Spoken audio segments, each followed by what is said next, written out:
কৃষক মুক্তি সংগ্ৰাম সমিতি আৰু গণ্ডগুৰি আশাতি মিলনজ্যোতি যুৱ সংঘৰ যৌথ উদ্যোগত এখন সংবাদ মেল আয়োজন কৰিছোঁ। এই সংবাদ মেলৰ মেইন উদ্দেশ্য হৈছে আমাৰ জোৱাইং গণ্ডগুৰি আশাতি স্থানীয় বাসিন্দা মানে শ্ৰী গোলাপ বৰাৰ নিৰ্দেশ হৈছে 17/10 মানে 2024 তাৰিখে। তো এই গোলাপ বৰাৰ নিৰ্দেশ হোৱাৰ মানে ওপৰত আমি সংবাদ মেলখন আয়োজন কৰিছোঁ আপোনালোকৰ যোগেদি, মিডিয়াৰ যোগেদি। তো গতিকে আমি ইয়াৰ নিৰ্দেশ হোৱাৰ ক্ষেত্ৰত আমি বহু ধৰণৰ প্ৰতিবাদ কৰি আহিছোঁ যদিও আমি কোনো ধৰণৰ প্ৰশাসনিকভাৱে সহযোগিতা পোৱা নাই। তেওঁলোকে আমাক কোনো ধৰণৰ সুবিধাখিনি আদায় কৰি দিয়া নাই। সুবিধাখিনি মানে তেওঁলোকৰ যিখিনি সা সুবিধা আছে সেইখিনি কৰি দিয়া নাই।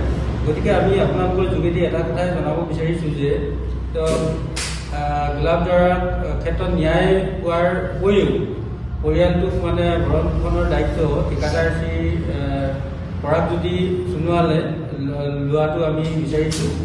আৰু অন্যথা আমি ইয়াৰ ক্ষেত্ৰত যদি কোনো ধৰণৰ চৰকাৰে বা ঠিকাদাৰ পক্ষই যদি সহায় সহযোগিতা কামনা নকৰে তেন্তে আমি আগন্তুক দিনত বিভিন্ন ধৰণৰ মানে কথা হ'ল আমাৰ যিখিনি কথা বক্তাজনে কৈ গ'ল তেখেতৰ কোৱা অনুযায়ী যিজন আমাৰ পৰাগজ্যোতি সোণোৱাল ঠিকাদাৰ তেখেতে ৰেলৱাই চাফাই কৰ্মীসকলক তেওঁ ঠিকাদাৰ হিচাপে তেওঁ শ্ৰমিকক যোগাৰ কৰে আৰু তেওঁৰ আণ্ডাৰত কাম কৰিছিল আমাৰ এইজন গোলাপ বৰা। গতিকে গোলাপ বৰা ডিব্ৰুগড় বেংগলোৰ অহা যোৱা কৰা ট্ৰেইনত B2 B3 ট্ৰেইনখন কাম কৰিছিল। গতিকে ৰেলৱে বিভাগক আমি আগতেও দিছিলোঁ আৰু যোৱা 7 তাৰিখে আমি পৌৰসভাৰ কাৰ্যসূচী লৈ যিবিলাক কাগজ পত্ৰ সিহঁতৰ দ্বাৰা স্মাৰকপত্ৰ প্ৰেৰণ কৰিছিলোঁ তেওঁলোকে কিন্তু কোনো পদক্ষেপ লোৱা হোৱা নাই। আৰু যিজন ঠিকাদাৰৰ লগত থানাত আমি মৌখিকভাৱে এটা চুক্তি হৈছিল যে মাহেকে তেওঁ 10,000 টকা দিব আৰু সেই 10,000 টকা দিব বুলি কোৱা কথাখিনি তেওঁ হোৱা নাই। আৰু জিলা প্ৰশাসনে আৰু শদিয়া জিলা দণ্ডাধীশে ৰেলৱাই আৰু জিলা প্ৰশাসনৰ জিলা উপায়ুক্ত আৰু স্থানীয় বিধায়কৰ লগত আমাৰ লগত এখন যৌথ আলোচনা কৰি দিম বুলি কৈছিলে। যিহেতু এই মুক্ত কিবা এটা পোৱা যাব নেকি বুলি সেইখিনিও তেওঁলোকৰ কোনো ধৰণৰ গা নকৰিলে। গতিকে চৰকাৰ তথা জিলা প্ৰশাসনক আমি পুনৰবাৰ এই আপোনালোকৰ জৰিয়তে সকীয়াই দিব বিচাৰিছোঁ যে যদি তেওঁলোকে এনেদৰে অৱহেলা কৰি থাকে, তেওঁলোকে যদি আমাৰ মানুহ এজন যে হেৰাইছে তাৰ প্ৰতি যদি কোনো ধৰণৰ ব্যৱস্থা গ্ৰহণ নকৰে তেতিয়াহ'লেতো আমি নেক্সট কাৰ্যসূচী ল'বলৈ বাধ্য। সেই তাৰ কাৰণে কিন্তু আমাৰ কৃষক মুক্তি নতুবা আমাৰ এই মিলনজ্যোতি যুৱ সংঘ জগৰীয়া নহয়, নতুবা ৰাইজ জগৰীয়া নহয়। তাৰ কাৰণে কিন্তু চৰকাৰে নিজে জগৰীয়া হ'ব নতুবা ৰেলৱাই বিভাগে নিজে জগৰীয়া হ'ব। অন্যথাটো আমি কাৰ্যসূচী ল'ব লাগিবই। বাকী আমাৰ আছে সতীৰ্থ আৰু এগৰাকী উদ্যমত আমি ক'ব পাৰোঁ যে তেখেতে গম পায়, যিহেতুকে যিজনৰ লগত খানাত পিনাত খাই বৈ যিজনৰ লগত থাকে সেই মানুহজনকে আচলতে আমাৰ পুলিচ প্ৰশাসনে তদন্ত আওতালৈ অনা নাই। আৰু এটা কথা হ'ল কি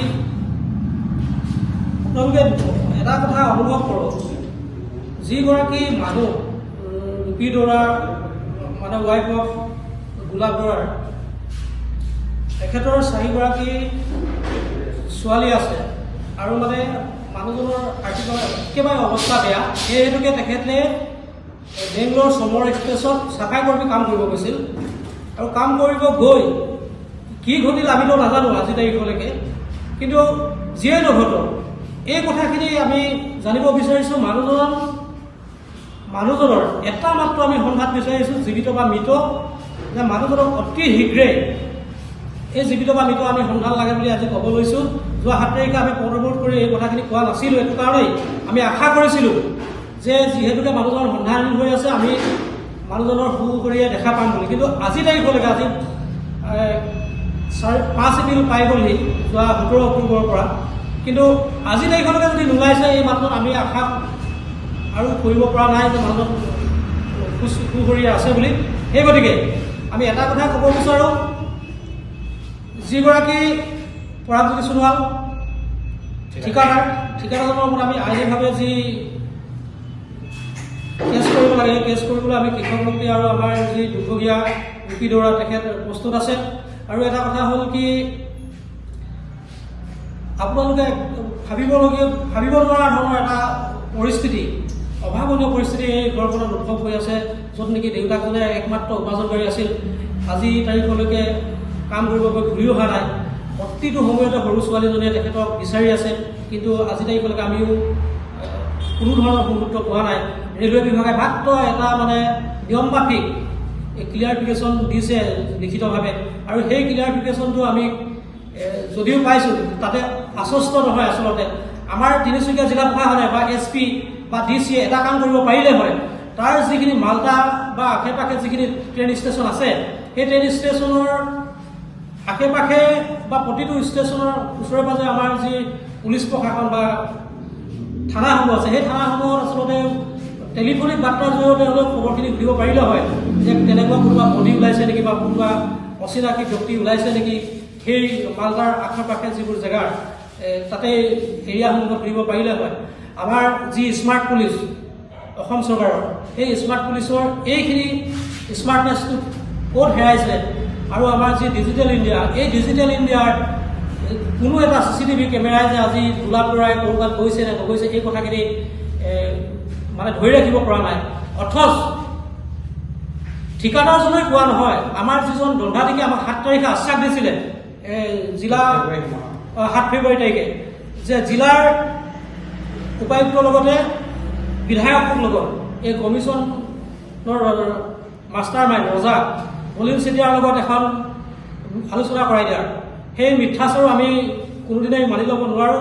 আৰু এটা কথা কৈছে যে মানুহজনে ফ্ৰাষ্ট্ৰেশ্যনত ভুগিছে, যে তেখেতৰ ল'ৰা সন্তান নথকাৰ বাবে, ছোৱালীয়ে 4গৰাকী থকাৰ কাৰণে মানুহজনে বোলে সাংসাৰিক জীৱনৰ পৰা সন্যাস লৈ ক'ৰবাত নিউ দেশ গৈছে বা হেৰাই গৈছে বুলি কথাখিনি উত্থাপন কৰিব বিচাৰিছে। দণ্ডাধীশে আচলতে এইখিনি কথা কোৱাটো আমি কেতিয়াও বিচৰা নাছিলোঁ সেই প্ৰতিবাদস্থলীত। তেখেতসকলে আচলতে মানুহজনীক কিবা এটা আশ্বাস দিয়াৰ পৰিৱৰ্তে, আশ্বস্ত কৰাৰ পৰিৱৰ্তে ঠিকাদাৰ হৈ ওকালতি কৰিব আহি তেখেতে মিছা মাতি থৈ গ'ল। আজি 7 ফেব্ৰুৱাৰীৰ পৰা 5 এপ্ৰিল 2 মাহ আমি অপেক্ষা কৰিলোঁ, আৰু আমাৰ ধৈৰ্যৰ পৰীক্ষা ল'বলৈ আমি তেখেতসকলক মানে বাধা কৰিছোঁ। কাৰণ কেলৈ আমিও ইমানো ধৈৰ্যশীল নহয়, য'ত নেকি মোৰ ভাই এজন হেৰাই থাকিব, মোৰ ককাই এজন হেৰাই থাকিব, তাৰ পাছত বোলে আমি হাত আগতে বহি থাকিম।